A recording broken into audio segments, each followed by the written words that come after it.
Honest J. Nowak. Oh yeah.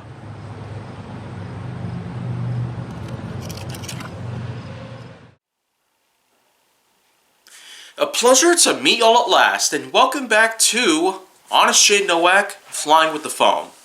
And now, I'm still on the countdown to the end of this part of the series, but there are still a few other blasters left, and so comes episode 674.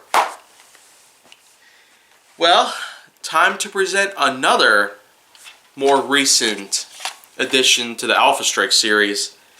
This is what you might call the Vanguard LR1, as it basically just says down here, but you know what? This is probably a good time for me to go ahead and mention this problem really quick. I feel like I need to give it a name.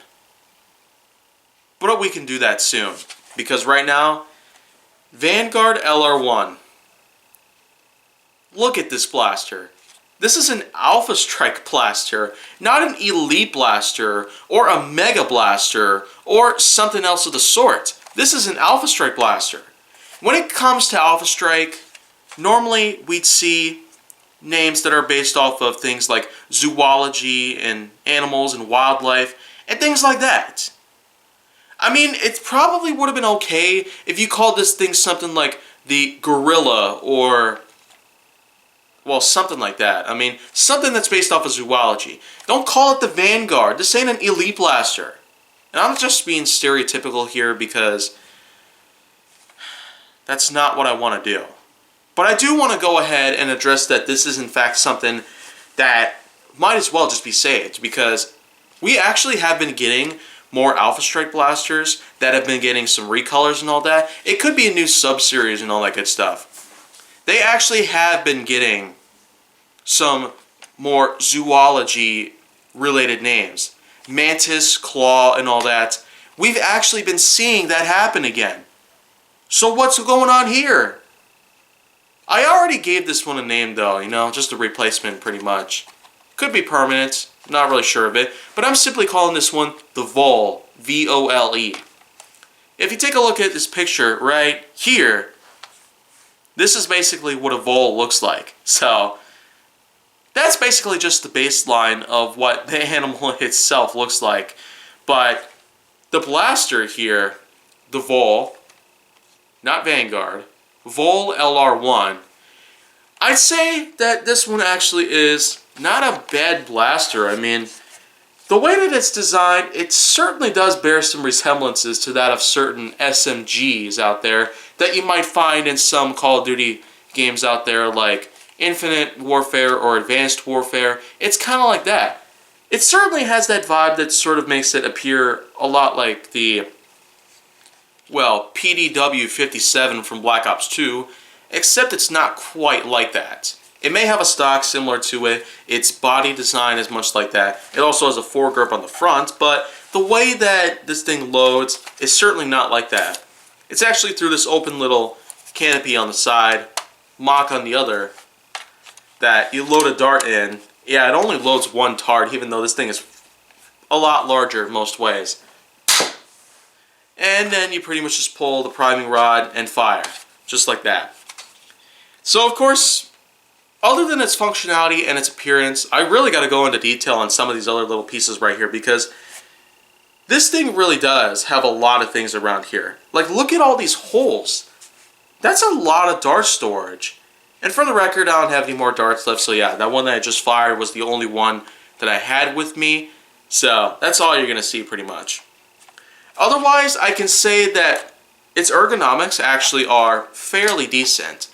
It does have itself the black handle, which is pretty much similar to that of a few other Alpha Strike blasters that I have also used.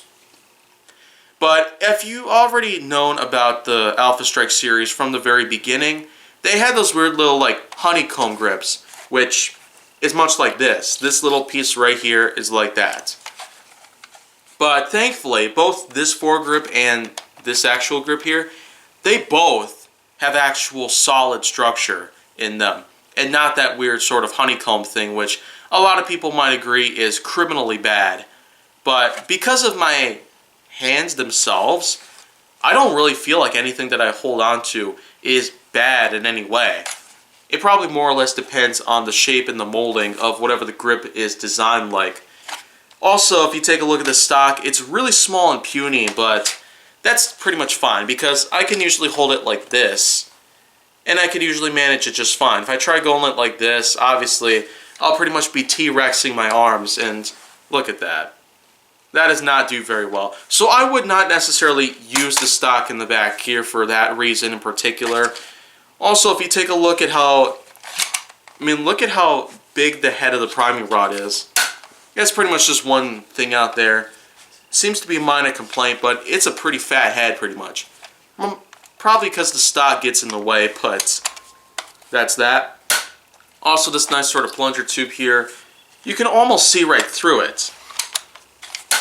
But unlike the Doomlands blasters, which I've mentioned have that special trope on them, where on one side of those blasters they happen to be transparent, so you can see right through and see how the thing works. But this in particular doesn't really have that at all. So it's got a large amount of dart storage. It's got a nice build to it because of, well, both of these grips having nice solid structure in them and not that weird honeycomb stuff. Also, it's got a nice little barrel cutouts through here. It's probably unnecessary, but I feel like it's a cool way to showcase that. It's also got a tiny little iron sight here in the pack, which is pretty much mocked as just a little nub on the front end of it. And otherwise, this one's a pretty decent blaster. But here comes the real kicker.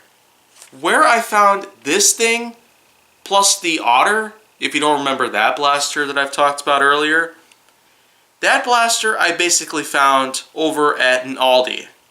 Same with this thing. Because there was a set that included both this and the Otter over at an Aldi. Literally. An Aldi. Right here in Menominee Falls. That was a total shocker to me. I went ahead and picked that up because it was the only one available at the time. So somebody else would have taken it if I didn't go ahead and actually pick it up. So I went ahead and did that. Now that I have the Vole and the Otter in my collection, I can safely say that they're both there. But overall, the Vole is okay by any standards. As an Alpha Strike blaster, it really did not need the name Vanguard or anything that would have been more applicable towards something like an Elite or Mega Blaster or something else like that.